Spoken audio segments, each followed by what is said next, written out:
Hello everyone, Yasin here and welcome to my channel. Today we are going to talk about Mayones Regius 6VF. First of all, I want to thank Very Nice Guitars team for lending me this beautiful Mayones. If you're really interested in this guitar or anything high-end that will probably match your needs, you can check the link in the description to get all the listings, and you can reach Very Nice Guitars team for this guitar or anything you like in the website. That being said, let's start with the features.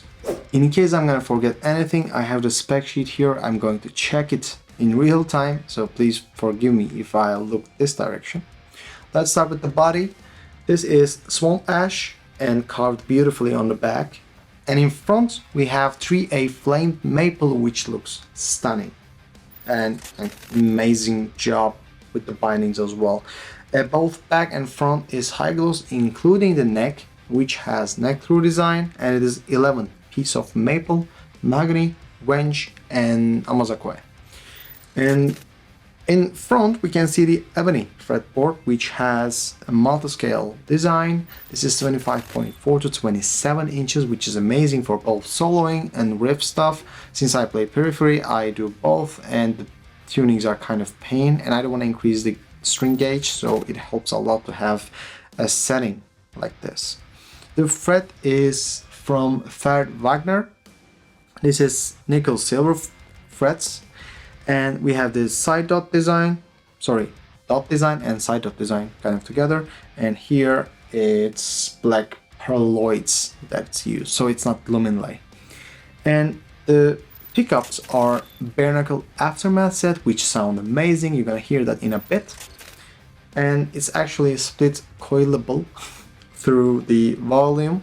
This is 500 A bones and this is 500 Ka bones electronics, and this whole split stuff will be seen on screen when I actually play the tone demo. The hardware is Hipshot. This is grip lock, and this is the multi-scale bridge from Hipshot. I think they do it with the Mayones because in the spec sheet it says just Hipshot VF 6-string multi-scale, so there's not much detail regarding if there's a specific model or not. And the headstock is matching to the body, and everything is applicable, of course, from the neck, the whole design with the black stuff. And that being said, maybe I forgot to mention that this is 16-inch radius. So I normally use 20s all the time, but this one is 16 and I actually feel great with it.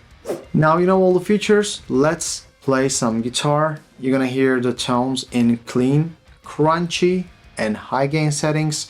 I will also include the DI tones. You can download them from the description, put your amp, put your signal chain, and play as you wish. I just want you to have something. I know it's not your pick, it's not your hand, your play style or riffs, but at least you will have the I signal to play around with, and I hope that it's going to be beneficial for you to understand what would happen if that guitar is in your studio and for some reason I'm also there and playing guitar for you and you're getting your favorite sounds. I just want you to have that, experiment on it, and hopefully it'll be really a nice thing for trying this kind of stuff tonally. If you have any questions, put it in the comment section and I will do my best to answer them. Let's go.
Now you heard the tones. What you're thinking? Put it in the comment section, and if you have any questions, feel free to ask.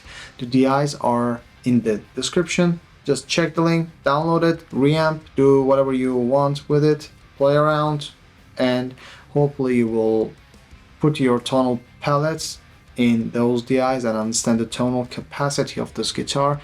Of course, just from those DIs, when you play the guitar, it will be kind of different. Anyway, let's continue with my review. I'll start with the pros and we can talk about the cons later. Let's start with the craftsmanship. I played Mayones guitars before at Guitar Summit, and I know a couple people that are using Mayones guitars constantly, so I have somewhat idea about what is the craftsmanship quality in Mayones. It's 10 out of 10 in my opinion. This is actually a used guitar, so there are scratches and stuff. It's not so much, but it's still there. You should know that. And they actually put that in the website, so everything is open. But when I checked the real craftsmanship, which is the fretwork and the binding and the high gloss quality and so on, the tuners, if they're in aligned and in location and so on, all those details, it's 10 out of 10. I couldn't find anything that I actually don't like. So, that's a great thing. And pickup sets, pickup set. The aftermaths are amazing. I really like those. I am actually a huge bare knuckle fan who do not have any bare knuckle sets. I hope that will change in the future. Bare knuckle, write to me, please.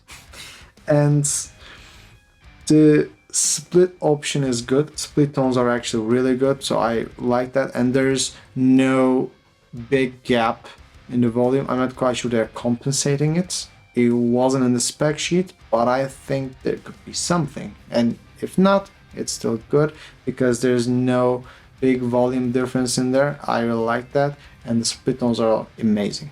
When it comes to neck comfortability, it's also kind of an issue with me because I'm using and in love with PRS guitars. Since I'm a pulse artist, it's kind of a disclaimer. I just put that. But I have 3 PRS with me right now, and one of the reasons that I actually got PRS, it's also, I mentioned that in one of those videos, it's gonna be here. I'm really comfortable with it. The neck comfortability is very important for me. That's why when I'm playing a guitar, the comfortability is always number one, because I can change the pickups, I can change the whole hardware if I like the overall quality and craftsmanship and the neck comfortability, but I cannot change those, right? It's basically changing the guitar after that point. For that reason, Mayones got like 9.9. There is nothing that I can point out that is bad, but I'm gonna point the finish part in soon. That's why I actually took that 0.1. It's very comfortable. I didn't have any problem. For that reason, it's actually 10, but actually, let's talk about that. Let's just talk about that so I can actually connect those topics.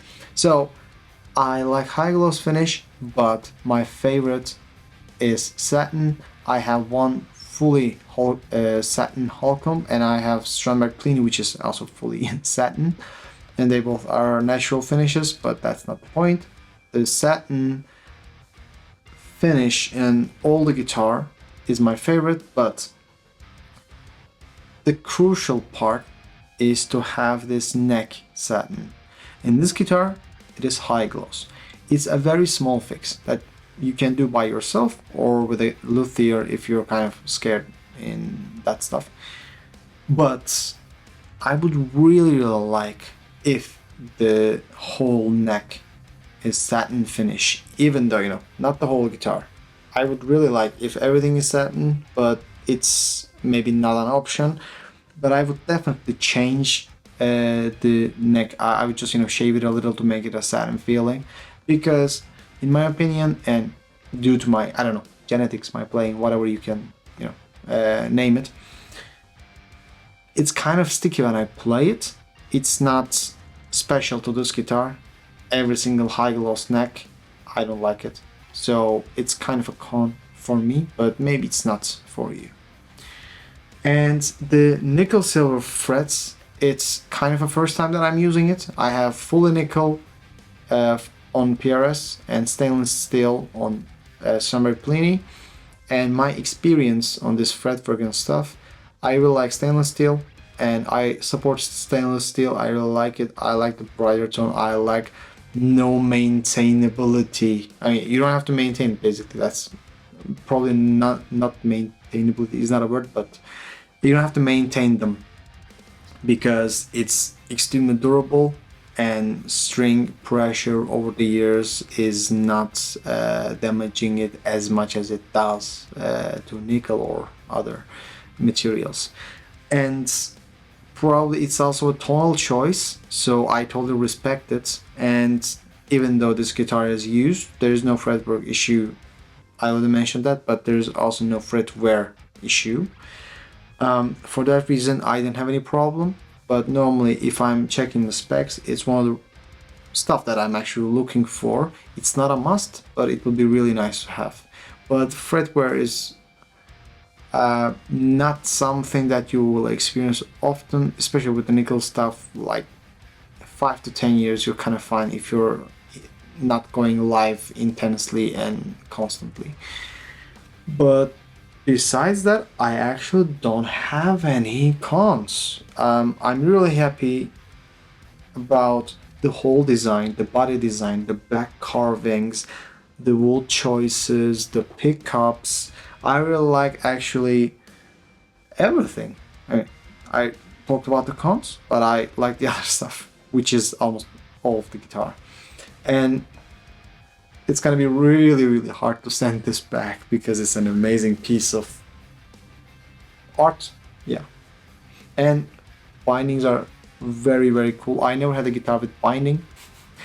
In Guitar Hero, I always customize my guitar with, I was doing it, I'm not playing it anymore, but I was always putting bindings there, but I never had a guitar with binding. So for a week, I'm gonna be happy with a guitar and a binding. So yeah, that was my honest review. I am not unhappy with any other stuff here because the material choices, brand choices, build choices, craftsmanship, everything looks, sounds and feels amazing, and that's why I give this guitar actually 9 out of 10. That 1 point is just for the neck stuff. That's all. There's nothing else that I would change it. I would just go to a luthier. I would ask him to shave it a little. I'm not quite sure, maybe it's just a couple of hours when it comes to, you know, doing that. But everything else, I'm totally fine to have it. Especially this multi-scale. I have 25 to 25 and a half. And I like it. It's really good. Up to a certain point like drop C sharp. If you have a little bit higher engage or kind of Franken string sets, you can also do something like drop C, but going below that requires much higher gauge. But this one is 25.4, which is very, very easy to solo over, to 27, which is amazing. You can just get a 10, just, you know, put it there and you can be happy forever. I don't know about you if you're into multi-scale, but I am. And I think the multi-scale option, like, you know, what is the high section, high string scale length, and what is the low string scale length, this option is actually very important, and it actually changes the whole thing. And to me it was very comfortable to play over. When I just got it out of the box, I just played it and it was very comfortable, and I played without any issues. And this is also the reason, because I already have experience with multi-scale, but the multi-scale option, they change. It can be 26 to 28, it can be 25 to 26 and a half. It changes, and I think this is the best option. I totally support 25.4 to 27, and I would like to see that more often. Yeah, that was it with my review. If you like this review, please consider subscribing and turning that notification bell on. Again, thank you so much to Very Nice Guitars team for lending me this beautiful mayonnaise, and hopefully there will be more reviews in the future, like that you will see now on the screen, my Strandberg Plenty review and PRS Custom 24 review. I am doing gent, prog metal, lo-fi stuff. I also have a lot of original music and covers. If you're interested, you can check the channel and my videos. I'm also doing live streams for mixing, songwriting, riff writing, and so on. And if you want, I would like to see you on the chat as well. Thank you so much for watching the video, and I hope to see you on the next one. Ciao.